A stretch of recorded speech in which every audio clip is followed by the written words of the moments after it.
Well, today my guest is Tricia Robertson again. Welcome, Tricia. Thank you.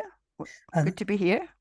The last interview we had has seen quite a lot of people watching it, and it was very popular with comments and likes.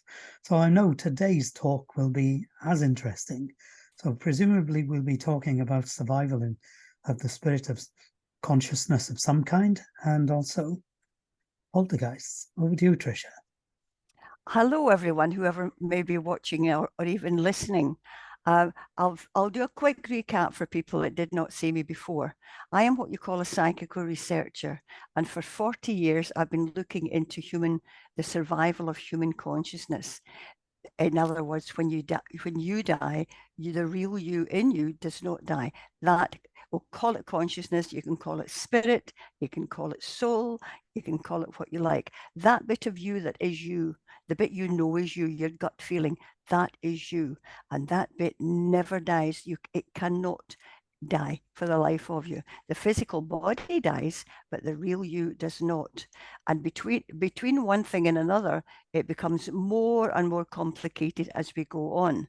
Now, we are going to talk about my main stay is the proof of survival. What evidence is there that shows that we survive a physical life here? Well, there's so much and in so many different directions. Now, most people turn to mediumship for that. They get information from mediums, and that's fine. And as you all know very well, information you get from mediums can be very, very varied, from the very, very open-ended, can anyone take a Jean or a Willie or somebody that played the bagpipes, which is at the very low end of mediumship. Mediumship needs to be, we all need to pick our ideas up, and it has to be much more specific than that. Now, everybody can have a bad day, absolutely. And in fact, you probably all know Gordon Smith, who's an excellent medium. Years ago, I once saw Gordon stand up in Somerset Place, and he gave 3 messages. And he said, "I'm sorry, there's nobody else here to give a message to you." He said, "I'm going to have to sit down." And I mentally applauded him for that. There's no use in if you don't have anyone, do not make it up. It's like me when people ask me questions. If I don't know the answer, I will say, "I don't know the answer, but let's look at this, let's look at that." And I find the whole thing very exciting, apart from extremely interesting. And I thought that today we might look at what people call poltergeist activity. People talk about, in fact, just the other day, very bizarrely, my family get fed up with people talking to me about, survival. But it wasn't me, honestly, it wasn't me. My husband and I were sitting in a cafe in Mulgai, and these 2 ladies were sitting at the next table. And for one reason or another, we started to talk, and one of the ladies came from South Africa. She'd originally been Scottish and had gone to South Africa.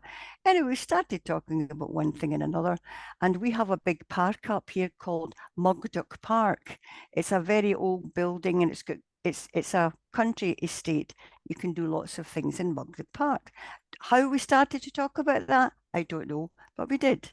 And out of the blue, these women did not know me. They didn't know my name. They didn't know anything.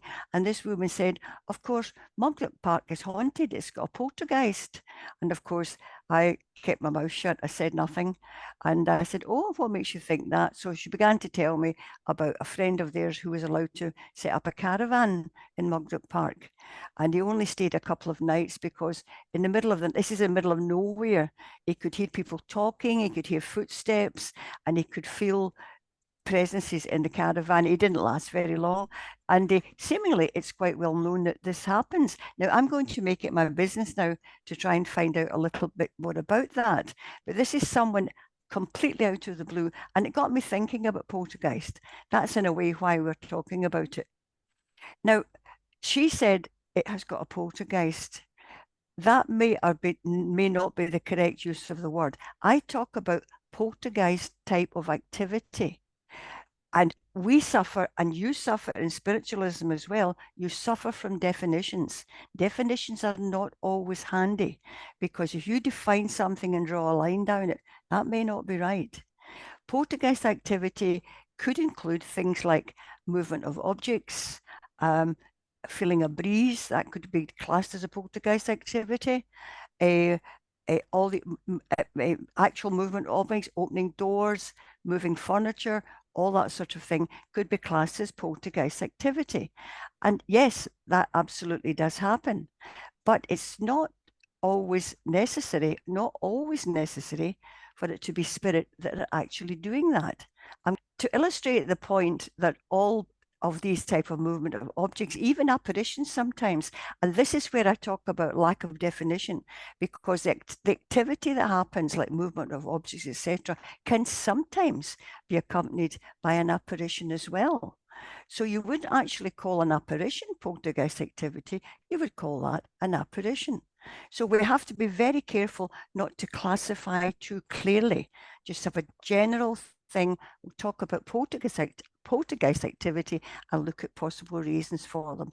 And I'm going to give you examples of both kinds, both of which are extremely interesting as to what makes us human beings and how we work. Now, once again, I don't know the answer. I can only give you my experience of my own cases. I think the first one I'll start with is myself and Professor Archie Roy, my colleague at the time, we were called to a house in Motherwell in Lanarkshire, which is a wee bit far away. And it was a brand new house, very nice new house. And this young couple lived there. And all we knew was there was something going on that was scaring them. So I never ask in advance because it's never what you think it is. Even if you go out, Paul, and mediums, don't go with what they tell you on the telephone. It's never right. You've got to find out for yourself what is actually happening. So anyway, I'll just call him Archie. Archie and I arrived at this house to a very scared young couple. The young lady was very small, thin, and very pale looking. The guy was a great, great big guy. I think he was 6'2" and built like a boxer. And so, first of all, you have to have your cup of tea, you have to have a talk, find out what's happening. And what was happening was we also managed to gather that she had had a baby 6 months ago. It was a strange house in the sense that brand new house, but the stair to upstairs was from the living room. So you had the living room going round like that, and at one side there was a stair going up to the upstairs bedrooms and things like that. You had a back door, front door, quite unusual, this stair going up the middle. And one of the things that was reported was that the baby of 6 months, if the pram was at the bottom of the stair, the baby would look up the stair and smile at someone. And they didn't really think too much about that. They thought, well, maybe wind or something like that. Didn't cross their mind. And then they began to notice that and there was only them in the house, when they left the house with the baby, were away all day, they would come back and some things would be moved, definitely moved. One was blaming the other, of course, at the beginning until they actually decided, no, we didn't move that. No one else has a key. This is very weird. Still not too bothered. And I said to him, no, I'll come to that bit later. So they were talking about all the things that had moved, etc. So I wasn't feeling anything bad or anything like that. I also managed in conversation, this is where conversation mediums is very important. In conversation, I managed to find out from the girl that she had had a baby 6 months ago, but just before the baby was born, that girl's mother had died. So the mother never got a chance to see her grandchild. And this is why the girl was so sad and worn looking, really very pale looking. And I realized she's very sad because that's what happened. So anyway, the cruncher was they had a fireplace at one side and the chairs over here. Now, when a baby is born, if all of you with children and grandchildren, you know that everybody buys loads of presents that they don't need. In the corner of this room, at one side of the fireplace, and it was a corner of the room, and trust me, there was no windows, wind coming to it. The winds were nothing whatever to do with it whatsoever. There was no other influences. And they were sitting one night watching the television, which is quite near what I'm going to tell you. And in the corner was all these sort of wind-up toys, lots of thing, and one balloon on a string, a big helium balloon at the top, birth of a baby at the top. And as they're watching the television, there was nothing else happened, no wind, no doors were open. This balloon on the end of my finger, the balloon started to go round and round. Well, at first they didn't think much about it, but as they watched it, it got wider and wider and wider Wow. and wider. And they noticed every time it described a circle, a blue light came boom. So it was like boom, boom, boom, Wow. boom. So the man in particular, I have to say, was scared. He ran upstairs and went to his bed and pulled the covers over his head. The Oh, girl obviously stayed downstairs with the baby. Then another night they were sitting there. It, of course, these things never happen. If you go, no, no, that couldn't have happened. No, we didn't see that. Then another night, I don't know if it was the next night, I'm not sure. They're sitting there again, and it was a quiet part in the television, and they heard this noise like a wind up toy. And as they sat there, it was a wooden floor, by the way. One of the cars came out onto the floor with the wooden toy right past their feet to the other side of the room. And as they looked at that, they heard another toy going, and it came across the floor there again. What did the husband do? As before, upstairs, pull the covers over his head, leaving the girl there. Now, I know I shouldn't say that. Fortunately, you don't know them, and it's about 10 years ago anyway since this happened. So our puzzle, not being mediums, is we have to look, what we do first of all is look for rational explanations. Well, we did all that. No way, there's no way in a million years that wind or anything was responsible for any of these particular things.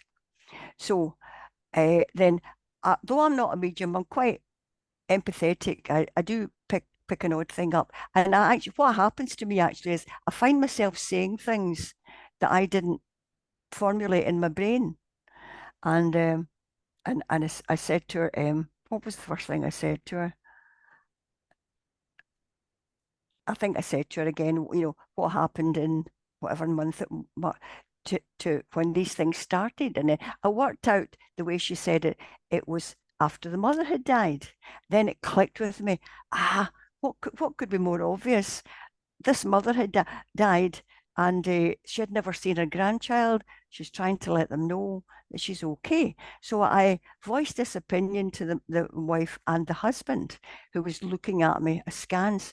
I said, well, it would seem to me, and it makes a lot of sense to me, that your mother has not seen the grandchild. She wants to let you know that she's okay. I found out the girl had a bit of postnatal depression. I said, it's what's more natural that she would want to let you know I'm okay and I can see my grandchild and my grandchild can see me. And the fellow said, oh, that makes sense. He said, because the ornament in the hall that was always being moved was something that she gave us for our wedding. And I right. said, well, there you go. That's as much as I can make of it. And then he uttered the immortal words to me. He said, can you not make the old bitch go away? And I looked at him and I looked at the girl who was looking aghast. And I said, well, can I just say something to you? I said, look at your wife's face. She got her colour back the minute I had explained it. She got her colour back. She was smiling. She was vivacious. I said, your wife is delighted to know that her mother is fine. She's okay. And she's aware of the baby and etc. And he said, oh, I said, but if if she now knows through tonight that you know that she's there and that you're aware of it. And I said, but if in the future this becomes I didn't want to say the word nuisance, if this becomes annoying for you or something, I said, do contact, it's me, the contact, do contact me again. And I said, and I can bring a medium with me next time who could possibly have a word with her. And we never heard one more thing. Now, there we have poltergeist activity winding up toys. See, but they can do anything. How the hell can they wind up a toy? But they can. How can they make a balloon go in a circle with a blue light? Just because they can, because we don't understand it. Yeah. And they were not making this up because the guy did not want to know this at all. And they both saw it. Nothing better than two witnesses, and the baby, of course, smiling up the stair. Never heard from. We don't bother them. We leave them. If they want to get in touch with us again, then they can. And the fact you never hear from them again is obviously an excellent thing. So there is a case where I contend that the mother was showing her consciousness, spirit, whatever you want to call it, that she was there, knowing what had happened, and producing this physical phenomena, which is horribly called poltergeist activity. You don't want to think about your mother being this drummed up name, poltergeist. I mean, poltergeist means a noisy ghost. Well, she's not a noisy ghost. She's just somebody's mother. So there we have a case, and there's many others where you can actually, if you talk long enough, you get there long enough, you find it makes a lot of sense. So there's no question of that. That's what happened, and that was the mother. And as far as we know, it all ended very happily. Well, I've seen the balloon manipulation Have you? in a physical circle. Ah. They would open the curtains, all in red light. You had to see what was going on. Mm-hmm. I'm not sure if the balloons had the luminous paint on them. They may have. They would have the medium's hand out flat, and they wouldn't move. Totally stable. And then they'd ask somebody to come forward with a balloon. And this is just an ordinary blown up balloon. And they put the balloon on the palm of the hand. And as we were all watching it, they would roll the balloon off. It would go to the floor and it would stop on the floor.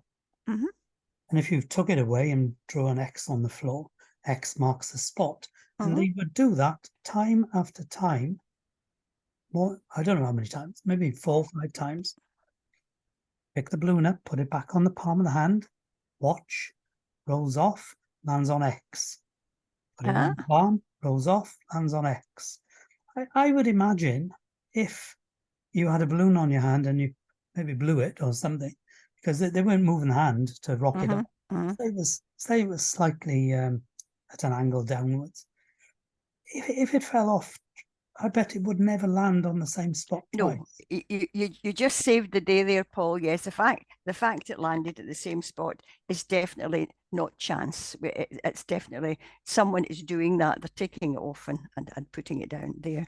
Now, on the other hand, for a different kind of account of poltergeist activity, and I use the word poltergeist activity rather than poltergeist, and this is an absolute cracker, and it's true. It's one that I investigated.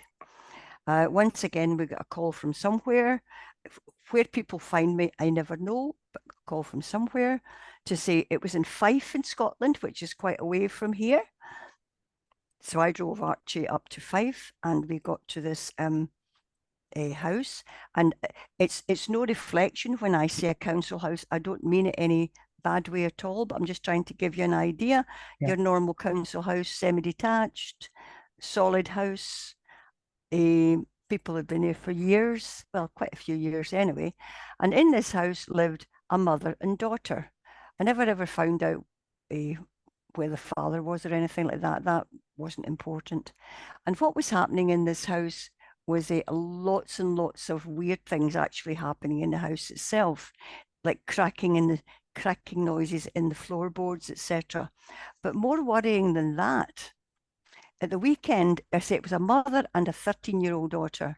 And at the weekend, mother, who was not a gadabout, don't get me wrong, she was just an ordinary person who had a new boyfriend. I never met him. But they were just ordinary people. They weren't flirtatious or anything like that. And at the weekend, she would send the daughter about a mile down the road to stay with her grandmother for the weekend so the boyfriend could stay in the house. And that was fine.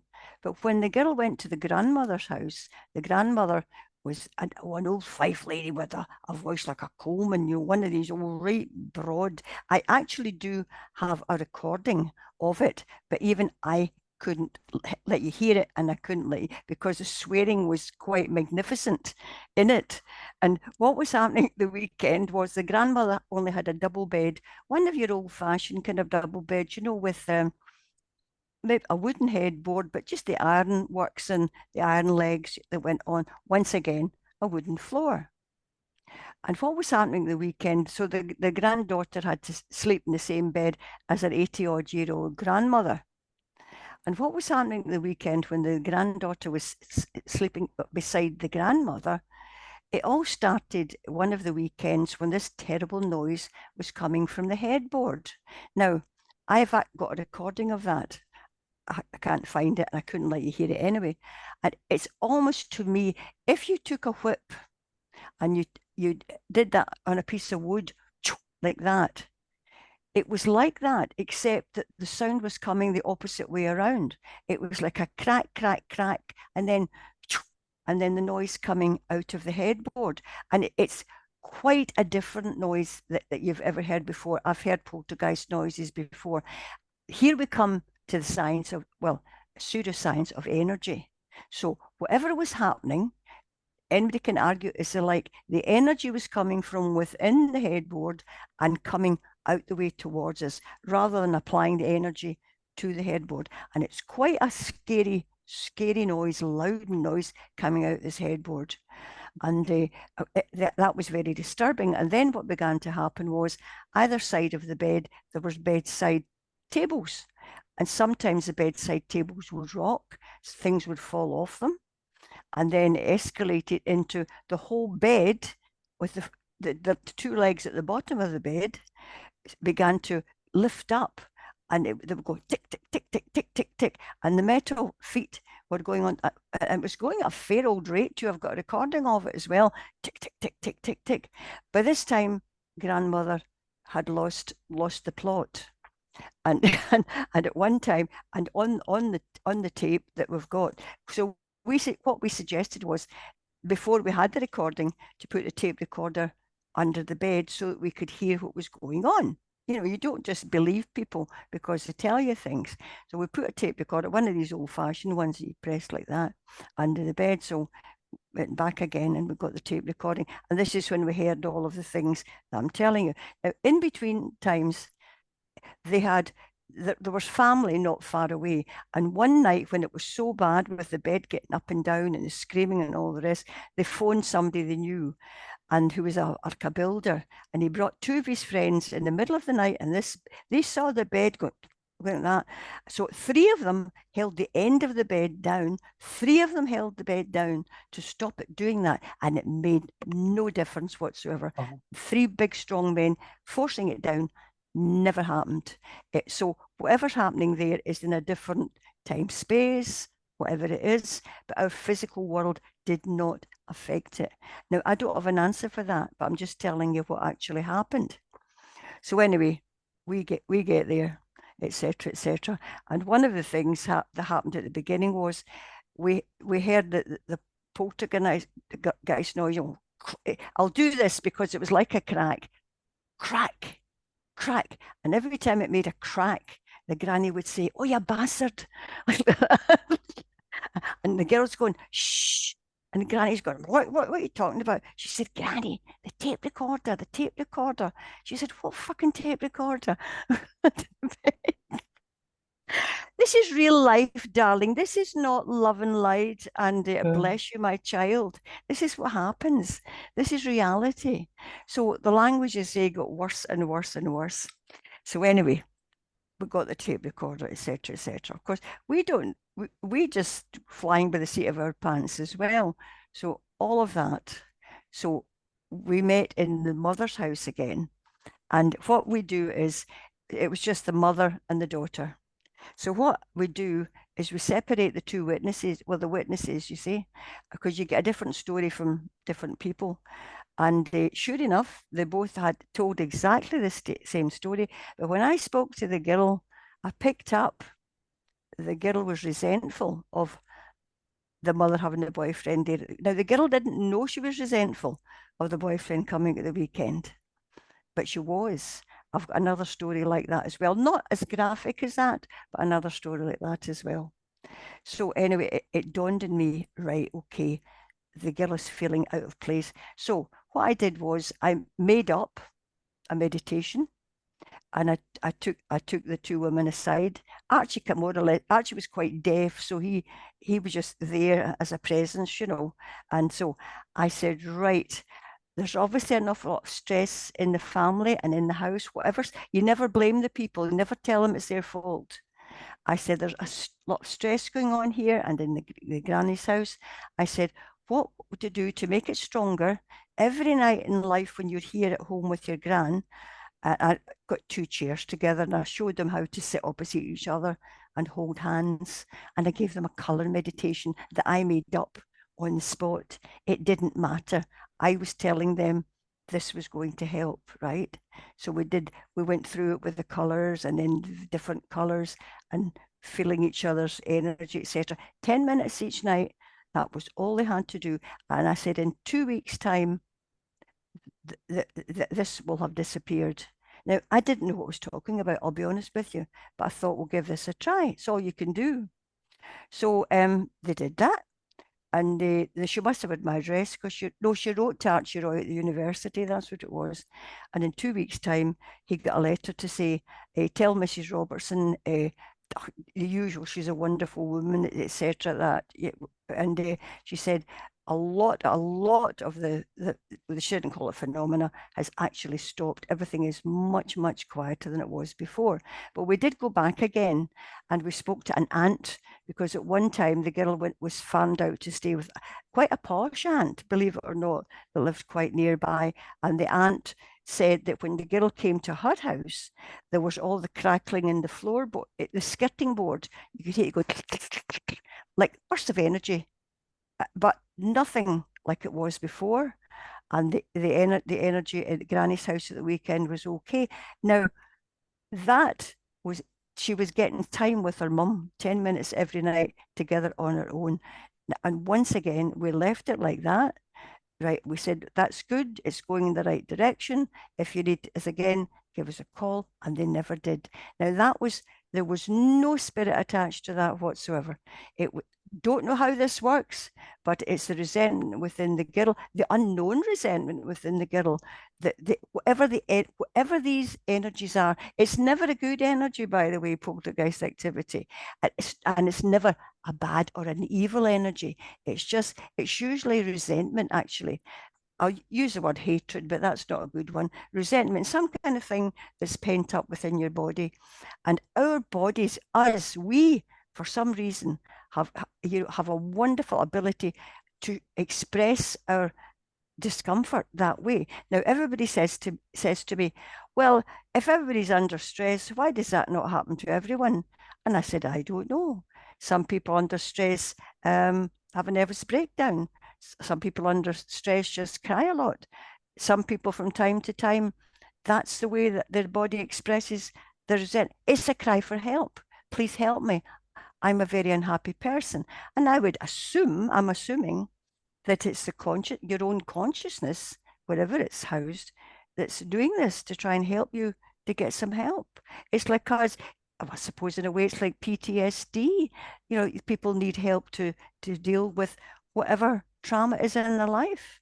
So don't always think that poltergeist activity is a bad thing. It can be a cry for help, or it can in fact be a person that's passed over just wanting to let you know they're okay, which is quite common. You do get the odd mischievous one. Archie and I were called to I'll call it a boarding house. It's a small hotel in Glasgow. And the woman wasn't too bothered. She said, I'm getting fed up with this. She said, every night, I put all the cutlery away in drawers. And I come in the morning and the cutlery's all moved onto the table. And and then we kind of worked out who that was. It was an ex-friend, and she could smell burning toast. And it was somebody that used to come a lot and complain about the burning toast. So you never know. This is why you can't draw a line and say, if you do this, you'll get that or that. It doesn't work that way. Each and every one of us, each and every one of you is entirely different. Our lives are different, and your deaths are bound to be different. I mean, I'm not dead yet, might not belong, but there are similarities, but they're never entirely different, never. And people always ask the question, if I've got one or more husbands, which one will I be with? Well, the answer is neither, because you will gravitate to the person that's most suitable. The two of you gel well together and you can continue. And love on this plane is a very narrow thing. I love you. You're not allowed to love anybody else. That's it. I love you. Don't want anybody else. It's not like that. when you pass over love, if you unconditional love, you in a way do love everybody, even people you don't think you like. You might not love them, but you'll not hate them if you or be resentful as you were before. It's totally different. We can't understand it, but the likes of poltergeist activity, and it's never a bad thing. It's never. It could be tiresome sometimes. It can even appear to be evil, but I will not use the word evil. I don't believe in it. I believe in negativity. And a lot of people maybe that dabble in things you shouldn't. Well, I don't go down that road. I just deal with ordinary people like you and I. So what do you think of that, Paul? Yeah, very interesting. Um, the ones, I mean, the teenage, was she a teenager? The girl with the bed? Yeah, Mm-hmm. that seems to be a fairly common one, doesn't it? It 'Cause does. that's, Periods seem to come into it. I don't know why. but a lot of the investigations into that kind of phenomena, like I suppose the most famous one is the Enfield Well, poltergeist, I know isn't all it? about that because I knew Guy and Morris extremely well. Yes, Well, they seem to have a crossover from, they had a on one crossover. hand, Yes. you just had you had the flying bed and people in the bed, and so that could have been the teenagers, couldn't it? You know, No, couldn't. impossible. No, All right. Well, that's I'll let you explain then, because I was that going. is what that is what the media would have you believe. All right. But what all these people that knock it miss out the fact there were so many witnesses to so much stuff going on, including the police and lawyers and all sorts of people were there. The people, I'll name no names, who came in for a week, and some people from the SPR who came for a day came and said, oh, nothing in it. Guy and Morris spent a year between them. They didn't leave these people alone. We would take a night about or 2 nights each, staying in the house because the people were so afraid. There was stress in that house. Yes, let's look at the factors. There was stress in the house. Without being rude, I don't think they were of high intellectual capacity in the house. Very ordinary, nice people. And but what they all forget, they choose to forget, the clincher was that the girl would speak in the deep voice. I think his name was either Fred or Bill. I can never remember. I think it was Bill actually. The, the she spoke and Morris Groves got him to talk and he asked his name. He said if you can growl like a dog, you can speak to me and tell me your name. So I've got it on tape. Morris, it's on the tape. You'll hear the tape and you hear the voice coming from the girl going like a dog. And gradually you hear Morris said, you can say my name. My name is Morris. And gradually through the girl came and it and it gradually it said Morris. And then what's your name? I think it was Bill. And from that information, he managed to, who are you? Why are you here? And it turned out that Bill had been a resident of that house, not the last one, but the one before, funnily enough. And he said, and Morris said, what happened to you? And I won't do the stupid voice. He said, I died in a chair at the side of the fire, and I had an hemorrhage, a brain hemorrhage. Anyway, so what they did then was they got the records and everything, and they found a relative of this Bill who came through the girl, and they found out that Bill did die in that chair in the lounge of a brain hemorrhage. So the girls could not have faked that. There is No. no way. Morris also said that the girls did try and play tricks on them. She would, because they left tape recorders all over the place. They would say, "Oh, hello, Mr. Gross. Oh, I think there's something funny about the tape recorder." No, and he would go and lift it up, and there'd be money underneath it. But they knew when the girls were trying to play tricks as they would. No, there was a huge amount of, and there was lollipop crossings, policemen, all sorts of witnesses to that. The people that came for a week and wrote a book did not know what they were talking about. It's the same with the school group. The ones that came for a minute or two and went away talking a lot of rubbish. I'm clearing up my language for this presentation here. It's absolute, 100% the phenomenon. Maurice Grosse was sitting in a room and an easy chair came flying across the room on its own. Nobody was there. And it hit him. It just missed him and just hit his shoulders. It flew past him. Now, yes, that could have been caused by stress. That definitely could have. So here we have what you call a hybrid case, where you've got some things, and the chest of drawers at the top of the stairs was moving on its own. I mean, they've got pictures and photos of it. And Maurice Grosse and Guy Playfair were the most honest people you ever meet in your life. They would never make up anything at all. So that were things going on, okay, some of them could have been the stress factor, could well have been, but the one thing they cannot and they don't mention is the fact that the girl's information about his name being Bill and dying in that chair in the lounge of a brain hemorrhage. You can't make that up. No. And was that confirmed or one of the relatives? Absolutely confirmed. Maurice Grosse's son, one of Maurice Grosse, I think it was Maurice's son, is a lawyer, and he went a good lawyer, and he went through everything and traced everything back, and it was totally confirmed that that resident had died in that chair of a brain hemorrhage. And the skeptics will never tell you that story. The rubbish you see in the television. Yeah, so that was a hybrid case then. But and you sit in a physical circle with someone who's being overshadowed, and the voice is of a spirit person about to come through. They regularly start out exactly in that format, with guttural noises, sharp, loud, right, crack voice, you know. Oh, well, I've just remembered something. At one point, the girl used to say, the girl was the source of the activity. She used to say that she was kicked out of bed at night by a man. So when Maurice had this conversation going at one time with Bill, and he said, why are you annoying, I think she was Margaret, I can't remember her name. Why are you annoying Margaret? And he said, well, she's sleeping in my bed.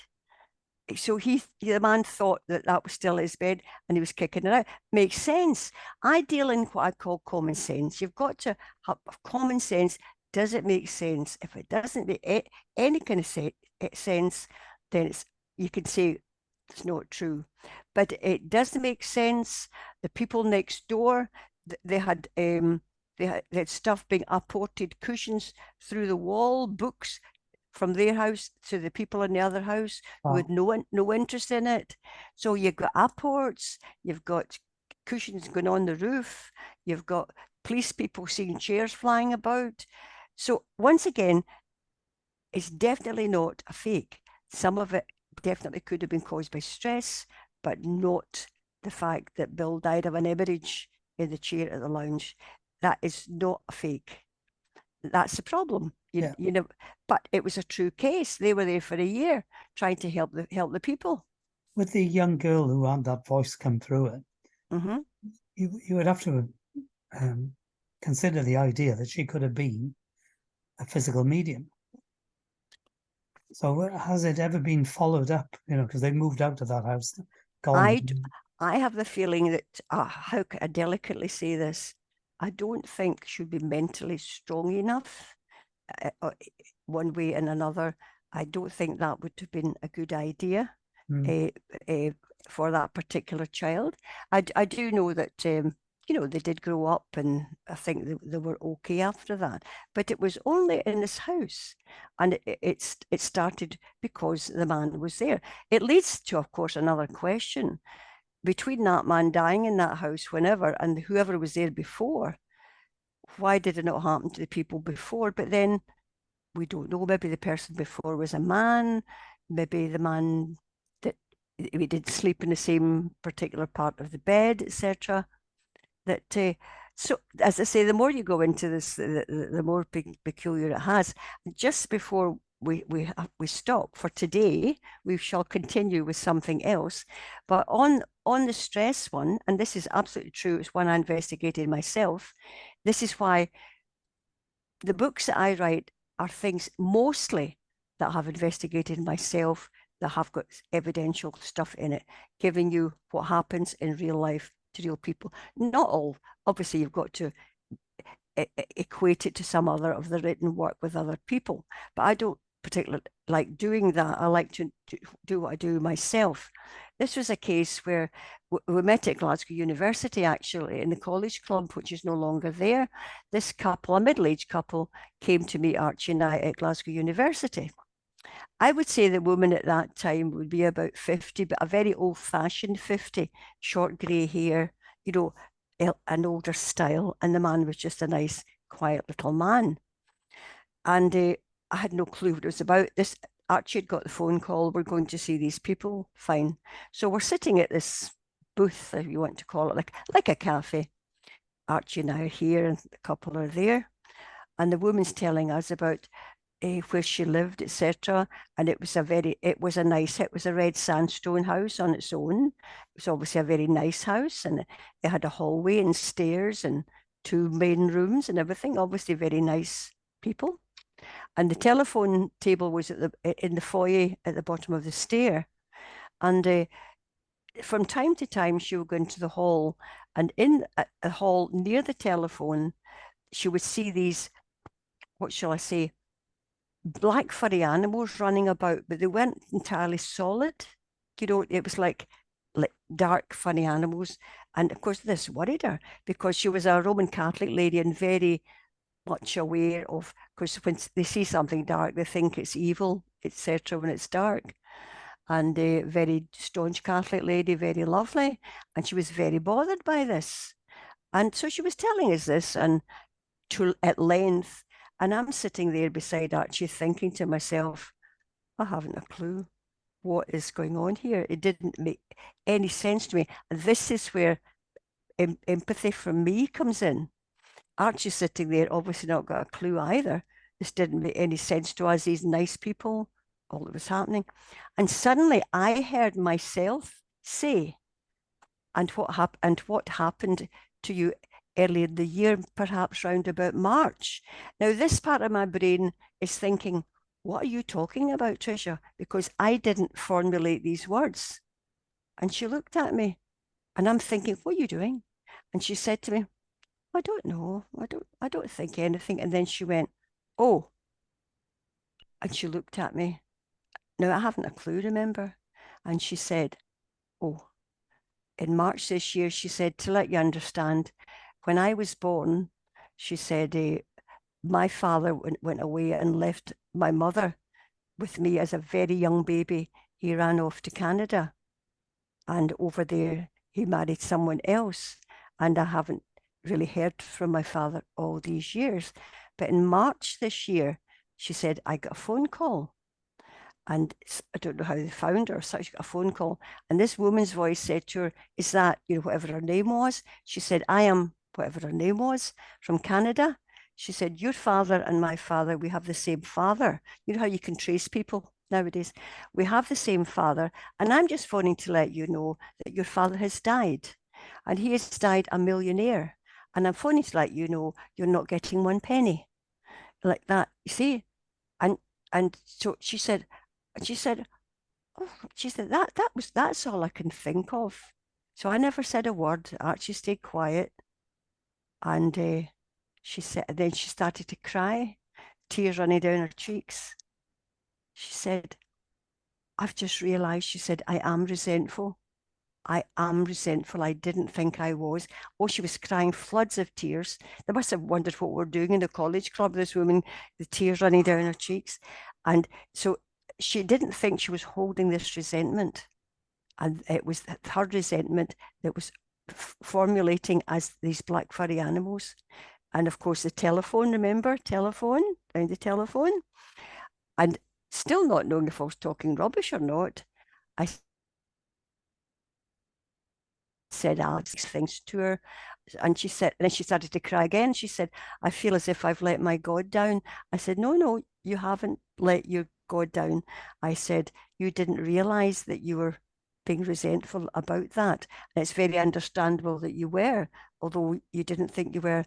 I said, she tried to relax, put it out your head, you'll find that will gradually disappear. And sure enough, it disappeared. And that was her resentment. And that was a middle-aged woman. In later years, they actually called us to their house for something completely different, but it was nothing to do with that. It was about bright lights spinning around their bedroom. But that was okay. That was just people wanting to let them know they were okay. So there you go. It's an interesting life, I'll tell you. It One is, thing indeed. after another.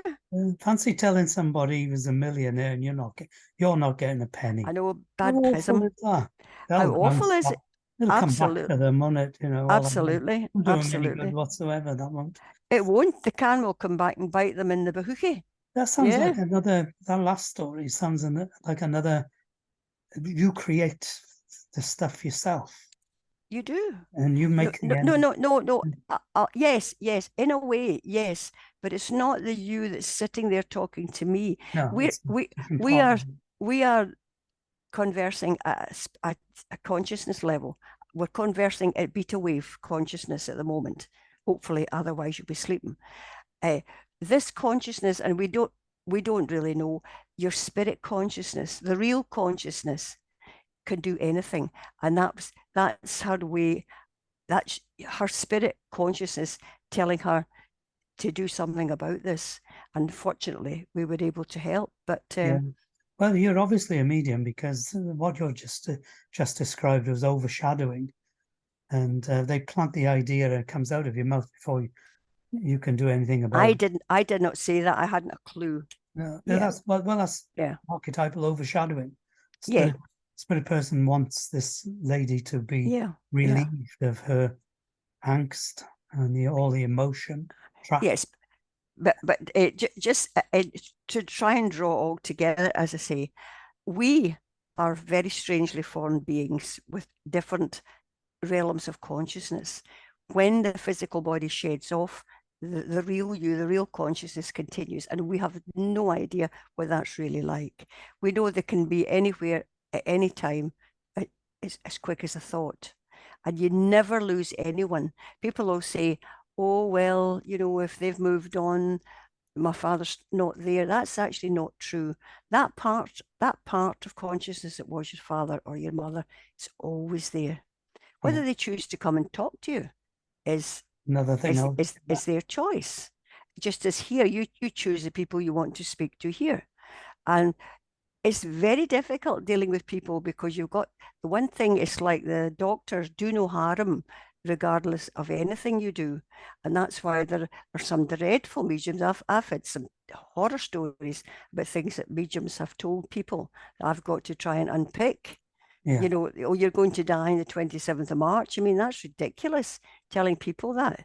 It may be true, but you never, even if you knew it, you would not say that to anybody. Absolutely not. yeah. But Margaret said it to a German fella. did she? Yeah, in a translation, he was working through a translator. Oh And dear. so she said, you're gonna die at Christmas. So he naturally went, swallowed, and then he said, "Oh, can you tell me which Christmas?" Exactly. So it turns out that the translator said, "You are going to die at Christmas," whereas Margaret said, "There's a man here saying that he died Oh at Christmas." no. Oh no. How awful. Yeah, but it was sorted out, luckily. No, but but as I Yeah, say, if you go back to the account of the young couple with the baby and the mother coming back, just to say, and most people that come back, even as a slight apparition or a warm word or a phone ringing or anything like that, it's generally to say, not long after they die, I'm here and I'm okay. I'm yeah, fine. I'm fine. And once you know that, you yeah. shouldn't have the need to go back to church week after week after That's week right. to Only hear the one. same story. That's right. What do you make Yeah. of table tilting then, if you've got the Table time? tilting is just the energies of the people in the room. But it's also hybrid because I've Could be. had the table tilting just before somebody left, and she got a message from an identifiable person. Uh-huh. So that's a hybrid form of it, isn't it? But Excuse sometimes me. I'm thinking, well, that's the subconscious of the person, minute movements, or when are you? Can it be done exactly like you're describing poltergeist activity? I would think so, Can yeah. you generate it? We Oh had yeah, our hands on the top, sorry, on the underneath of a table. yeah. The pinnacle of what we had was the table was up there. How did it get there? And then you feel the weight of it. So what do you make Well, of meditation in? Because it does it tie in with it, building a table? all I can tell you is in Glasgow Association of Spiritualists, they're in the library. I'm going to cough again. There is a huge table. I'm talking a huge table. This is before my time. But somebody told me this, I believe. Excuse me, that word went down the wrong way. And they did this is a hugely heavy table. And they all put their hands, I don't know how many were there, maybe 12 people put their hands on this oblong table. And the table actually did lift quite high, up and Well, down. I don't know if that's their no, own energy. I don't know if it was assisted by spirit, or it could be a combination of both. I don't know, but I do know we don't understand the yeah, energies, and that's the problem. Never assume any one particular thing. You don't know. no, When it comes to meaningful things, it's like orbs. Now, orbs can be genuine as long as the circumstances show what was happening at the time. There's genuine, genuine what? no use in sending me a photograph of No, orbs because it doesn't mean anything unless I know where it was produced, who yeah, was there, what the circumstances yeah. are, and what the social circumstances are. They Genuine can, what though? sorry, Said orbs can be genuine. Genuine Abs- what? well, bursts of energy, Burst of energy. bursts of energy from spirit. They're just bursts of energy, but from spirit. You know what I mean? There was one where a chap, he was actually a janitor in the Western Infirmary, got to know him for different things, and he sent me these photographs, and and the first photograph he sent me was like a family sitting with two dogs and the family, and sure enough, there was one big orb over one person, big orb there.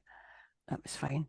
And then I thought, well, then he sent me another one, and he told me this person had just lost someone to spirit a couple of days before. Then the orb made sense. That was a burst of energy. It's not the person, it's a burst of energy sent by them or on their behalf to let them know your loved one is okay. It can be, and there was two Scottish mediums. I won't name any names. I don't know if I told you this before. One New Year, it was a man and a woman, and their children had grown up, and it was the first New Year they were on their own. So they decided to put the video camera up on a stand and Yeah, video themselves with the glasses, going "Happy New Year," etc. But they'd one too many of the juice, you see. whiskey of So life, water of life. water, ushkiva, water of life. So anyway, but the lady herself had said she could get orbs to come, spirit energy at will. Yeah, So they thought that because they were drunk, they thought they would test it out, which is actually quite hilarious yeah, if you knew these two people. So he took the video of her sitting on her own, and she's just sitting on her own and nothing happening. And then he said to her, now invite spirit energy in, all in the one video. So she sat there and she invited spirit energy in, and the next minute she was covered in orbs round about her. well, Now that's not chance, no, that is not dust, it's energies, not necessarily people. You do not see faces in orbs. That's a load of crap. is it? It's Oh, energy. Yes, that's your mind making patterns. right. Human being, we live making patterns. Yeah, There's no use saying that's my great aunt Mildred because it's not. She's not in an orb. It's energy sent by somebody that you may be impressed to think that, but it's not her face. Definitely not that's saying that. But orbs can be genuine if they're meaningful. If it's not just dust. Absolutely. And this is a problem. It gets harder as you go on instead of easier because but this is why you must never close your mind to possibilities. true. Even myself, this Yeah, is my opinion as of today. If something comes in that makes me think differently, then I will say, well, I thought that was correct. Now this other thing's coming in. yeah, But with the evidence I have to hand and my own experience, this is what I see happening at the moment. yeah, So we can continue maybe another time with another yeah. Great. subject. Yeah. Well, thank you very much, Tricia. That You're was very welcome. very entertaining. You're allowed to disagree. You're allowed to. So please don't send me photographs, because photographs on their own don't mean anything unless I know exactly the circumstances, how they were taken, who was there, did anyone die, etc., etc., etc. But so the problem is you get people that make up things out of nothing, and that's not healthy either. You No. get the skeptics that say nothing happens. You get the ones that believe anything, and we are somewhere floating about in the middle, trying to make sense of it all. Anyway, I need to go. I've got a husband waiting here. So it's lovely to see you. Don't do anything stupid till I see you again, Paul. I'll try not to. I'll Well, thank you tell very him much for your time, and you're very welcome. regards to your And husband. thank you. Bye Cheers. bye. Bye, Bye, Tricia. everyone. Bye. Bye.